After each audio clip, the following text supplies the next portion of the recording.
മമ്മൂട്ടിയുടെ കരിയറിലെ ഏറ്റവും വലിയ ഓവർസീസ് റിലീസുമായി ഈ മാസം 15-ന് തിയേറ്ററിലെത്തുകയാണ് ബ്രഹ്മയുഗം. ഇന്ത്യക്ക് പുറത്ത് 25-ൽ പരം രാജ്യങ്ങളിലാണ് ചിത്രം റിലീസ് ചെയ്യുന്നത്. ഈ അടുത്ത കാലത്തായി മമ്മൂട്ടി ചിത്രങ്ങളിൽ സ്ഥിരമായി ഓവർസീസ് റിലീസ് ചെയ്യുന്ന ട്രൂത്ത് ഗ്ലോബൽ ഫിലിംസ് തന്നെയാണ് ബ്രഹ്മയുഗത്തിന്റെയും ഓവർസീസ് പാർട്ണർ.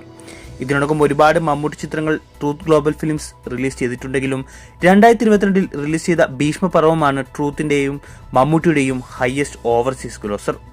ഏകദേശം 38 കോടിയോളം രൂപ ഓവർസീസിൽ നിന്നും സ്വന്തമാക്കിയ ചിത്രത്തിന് ആദ്യ ദിനം ഇന്ത്യക്ക് പുറത്ത് GCCയിലും കാനഡയിലും മാത്രമേ റിലീസ് ഉണ്ടായിരുന്നുള്ളൂ എന്നതാണ് വസ്തുത.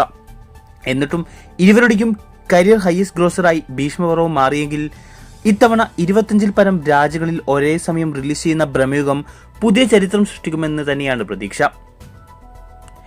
കഴിഞ്ഞ ദിവസം റിലീസ് ചെയ്ത ചിത്രത്തിന്റെ ട്രെയിലറിനും മികച്ച പ്രേക്ഷക സ്വീകാര്യത ലഭിച്ച സാഹചര്യത്തിൽ ബ്ലോക്ക് ബസ്റ്ററിൽ കുറഞ്ഞതൊന്നും ബ്രഹ്മയുഗത്തിൽ നിന്നും പ്രതീക്ഷിക്കേണ്ടതില്ലെന്നാണ് പൊതുവെയുള്ള അഭിപ്രായം.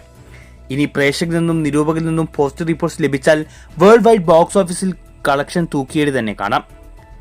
ബ്രഹ്മയുഗം ഭീഷ്മപർവത്തിന്റെ കളക്ഷൻ റെക്കോർഡ് തകർക്കുമെന്ന് നിങ്ങൾ കരുതുന്നുണ്ടോ? അഭിപ്രായം കമന്റ് ചെയ്യൂ.